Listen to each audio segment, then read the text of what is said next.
Police వ్యవస్థ తన బాధ్యత పూర్తిగా విస్మరించింది ఇతని ప్రభుత్వంలో. ఇతని అసమర్థతకి ఇది కూడా ఒక పెద్ద నిదర్శనంగా మనం చెప్పుకోవాల్సి ఉంటుంది. అంతా చేశామని చెప్పుకోవటం ఏంటండి? ఈ దరిద్రపు జబ్బు ఏంటండి వీళ్ళకి? అదొక దరిద్రమే, నిజంగా భావదారిద్ర్యం అంటామే. ఎవరో చేసింది నేను చేశానని చెప్పుకోవటం, ఎవడైనా ఎంత సిగ్గుమాలిన వాడు కూడా ఈ భూమి మీద పుట్టిన ఏ మనిషి అయినా చూడండి అంతో ఇంతో పౌరుషం ఉంటుంది, రోషం ఉంటుంది. అందువల్ల ఎవరో చేసిన పనులు నేను చేశానని వాడు ఎప్పుడూ చెప్పడు. నేను చేయగలను అంటాడు, గొప్ప కోసం. చేస్తాడో చేయడో అది వేరే విషయం. నేను చేయగలను అంటాడు తప్ప ఇది వాళ్ళు చేసింది నేను చేశానని చెప్పుకునే దరిద్రం, భావదారిద్ర్యం అనేది ఈ ఒక్క ముఖ్యమంత్రిలో, ఇతని కొడుకులోని ఇద్దరిలోనే చూస్తా ఉన్నాము. ఇక్కడ మనం కొనబోతే కేజీ ఎంత ఉందండి? కేజీ 100 రూపాయలు తీసుకుంటున్నారు అరటిపళ్ళు.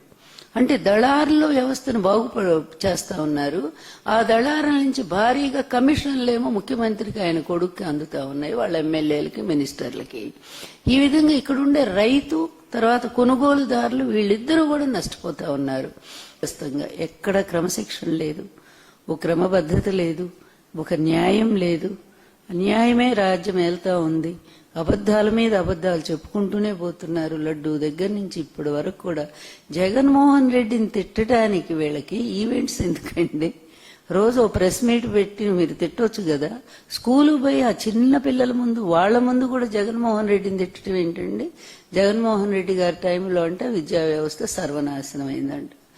ఓ కళ్ల ముందు ఓ పక్క అంత పెద్ద స్కూలు, ఆయన చేసిన వసతులు ఇవన్నీ కూడా కనిపిస్తా ఉంటే మీరు వచ్చాక ఆ బాత్రూంలు ఎంత అసహ్యంగా ఉన్నాయి. ఇప్పుడు మేమైతే నేను డిమాండ్ చేస్తా ఉన్నాను, తొందరగా మీరు దిగిపోండిరా బాబు. మీరుంటే ఈ రాష్ట్రం ఆంధ్రప్రదేశ్ ఇంకా సర్వనాశనం అయిపోతుంది. మీ ముగ్గురు రిజైన్ చేస్తే ఆంధ్రప్రదేశ్ పాలు పోసినట్టు అవుతుంది. ఎలక్షన్లు వస్తాయి, చక్కగా జగన్మోహన్ రెడ్డి గారు మళ్ళా వస్తారు. భారత రాజ్యాంగం రచించినటువంటి అంబేద్కర్ గారి ఆశయాల్ని కంప్లీట్ గా అమలు చేసిన ఏకైక వ్యక్తి ఎవరంటే జగన్మోహన్ రెడ్డి గారే ఆంధ్ర రాష్ట్రంలో.